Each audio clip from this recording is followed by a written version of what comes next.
পোনপ্ৰথমে জুবিন দাক স্মৰণ কৰি তেখেতৰ চিৰ আত্মাক শান্তিৰ বাবে প্ৰাৰ্থনা জনালোঁ। এয়া দেখিছে প্ৰথম বাৰ্ষিকী আলি আই লৃগাং যিহেতু পানীখেতি মিচিং গাঁৱত, সেইফালে বিকাশ বক্সাৰ, এইফালে মানে আপোনালোকে হয়তো সকলোৱে জানে আলি আই লৃগাং হৈছে মিচিংসকলৰ কৃষিভিত্তিক উৎসৱ। যিহেতু এই পৰম্পৰাক আগুৱাই নিবৰ বাবে গাঁৱৰে মুৰব্বী অধিক হাত তোলা বুলি জনা যায়।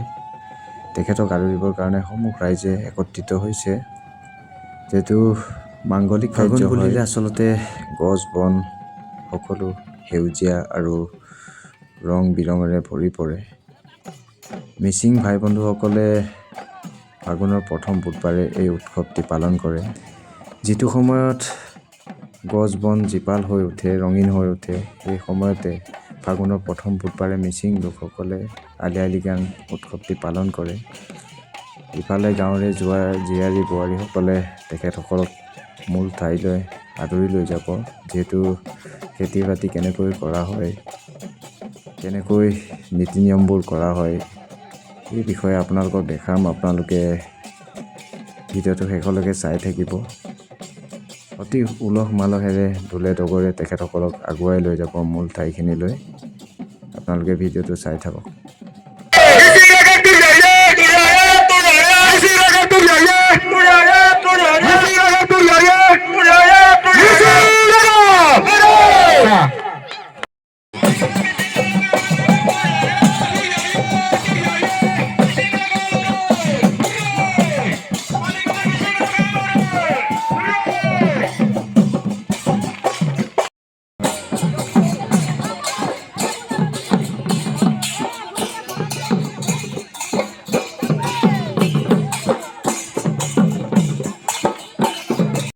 মাটি এডৰা উলিয়াই লোৱা হৈছে খেতিৰ কাৰণে।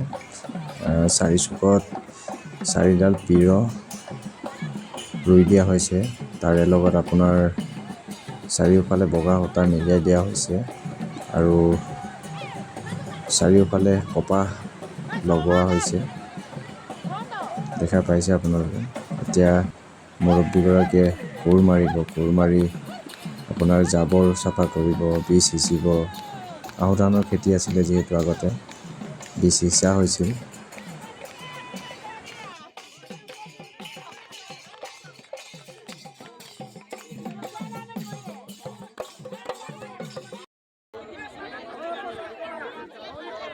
Doni bala talangka, bolon bala talangka sini.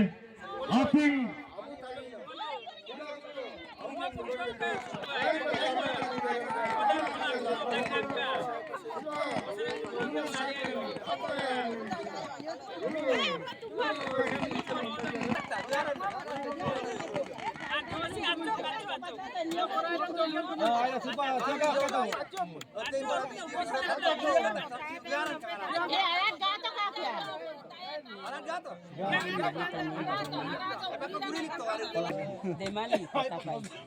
Magbo ayam tak to.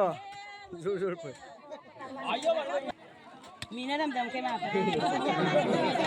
কোৰ মৰাৰ পাছত এই মানুহজনে দলি মাৰিছে চপৰাবোৰ ভাঙিবৰ কাৰণে। ইফালে আকৌ জাবৰ চাফা কৰি আছে। তাৰ পাছতে বীজ সিঁচা কাৰ্য আৰম্ভ কৰা হ'ব। তাৰ আগতে ধূপ ধূনা, তামোল পাণ, দনি পলক অৰ্পণ কৰা হৈছে। যিহেতু দনি পলক হৈছে মিচিং সমাজৰ পিতৃ মাতৃ। এতিয়া বীজ সিঁচাত লাগি গৈছে।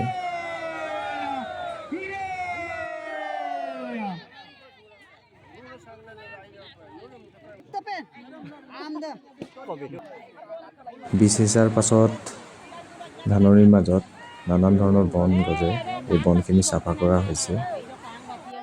পূৰ্বপুৰুষসকলে কেনেদৰে খেতি কৰিছিল আৰু কেনেকৈ খেতি কৰা হয়, এই সকলোখিনি প্ৰতিচ্ছবি ইয়াতে দেখা পোৱা গৈছে। ইফালে আকৌ চপৰাসমূহ ভাঙি দিছে যাতে বীজসমূহ ভালকৈ ওলায়। ফাইনেলি বীজ সিঁচা শেষ হৈছে। এতিয়া মূল কাৰ্যসমূহলৈ আগুৱাই যাওঁ।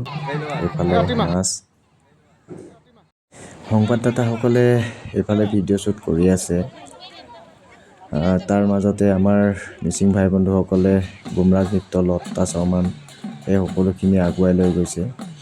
আপোনালোকে এটা কথা মন কৰিবচোন, মিচিং ভাই বন্ধুসকলে যেতিয়া গুমৰাগ চনাম হওক বা লত্তা চনাম হওক, এই নৃত্যসমূহত নানান ধৰণৰ পৰম্পৰা সংস্কৃতি লুকাই আছে। তাঁত বোৱা, ৰোৱা কটা, তোলাৰ পৰা সকলো পৰম্পৰা ইয়াতে লুকাই আছে। আমাৰ জাতিটোৱে কেনেকৈ কি কৰে, এই সকলোখিনি আচলতে এই নৃত্যত দেখা পোৱা যায়। কেনেকৈ মিচিং জাতিসকলে পৰিশ্ৰম কৰে, এই সকলোখিনি কথাই আচলতে এই নৃত্যসমূহত লুকাই থাকে। এই নৃত্যৰ দ্বাৰা দেখুওৱা হয় আমাৰ জাতিটোৱে কিমান পৰিশ্ৰম কৰে। সাজপাৰৰ পৰা ধৰি কেনেকৈ মিচিংসকলে কৃষিৰ লগত জড়িত হয়, কেনেকৈ পৰম্পৰাৰ লগত সংস্কৃতিৰ লগত জড়িত হয়, এই সকলোখিনি আচলতে জিলিকি উঠে এই গুমৰাগ চনামত। ইফালে পূৰা গুমৰাগ আৰু লত্তা চনামত লাগি গ'ল। ইফালে বিকাশ বক্সাৰ দেখিছেনে বাৰু, পূৰা ভিডিঅ' শ্বুট কৰি আছে। বলক এতিয়া যাওঁ মিচিংসকলৰ পৰম্পৰাৰ মাজলৈ। এইফালে পূৰা গাহৰি কাটি থৈছে, 1.5 কুইণ্টেলমান হ'ব, মাটিমাহৰ লগত বনোৱা হ'ব। এইফালে পোৰাং আপিন, তৰাপাতৰ লগত ভাত সিজোৱা হৈছে। পূৰা মানে যোগাৰ কৰি থৈছে, ৰেডি কৰি দেখা পাইছে। এইফালে পৰ আপং, চাই আপং বুলি জনা যায়। পূৰা মিৰং অসমৰ পৰা জ্যেষ্ঠ লোকসকলে গুমৰাগ উপভোগ কৰি আছে, দেখিছে নহয় কি সুন্দৰ। আচলতে অসমীয়া জাতিটো সঁচাই বৰ চহকী। সাজপাৰৰ পৰা ধৰি সকলোখিনি পৰম্পৰা, সকলোখিনি জাতিৰেই কিবা নহয় কিবা এটা সংস্কৃতি, কিবা নহয় কিবা পৰম্পৰা লুকাই আছে। সঁচাকৈ অসমীয়া জাতিটো খুবেই চহকী বুলি ক'ব পাৰি। কি সুন্দৰ নৃত্য দেখিছেনে। আলি আই লৃগাং কি আচলতে সেইটো বৰ বেছি ক'বলগীয়া নাই। কৃষিভিত্তিক উৎসৱ হয়। ভিডিঅ'টো ইমানতে সামৰিছোঁ। অসমৰ জনপ্ৰিয় কণ্ঠশিল্পী দুগৰাকীক আমন্ত্ৰণ কৰা হৈছিলে। এজন হৈছে শৈলেন পায়েং আৰু ৰিদিপ ৰিবনো উপস্থিত হৈছে। আপোনালোকে বলক বিহু মঞ্চলৈ।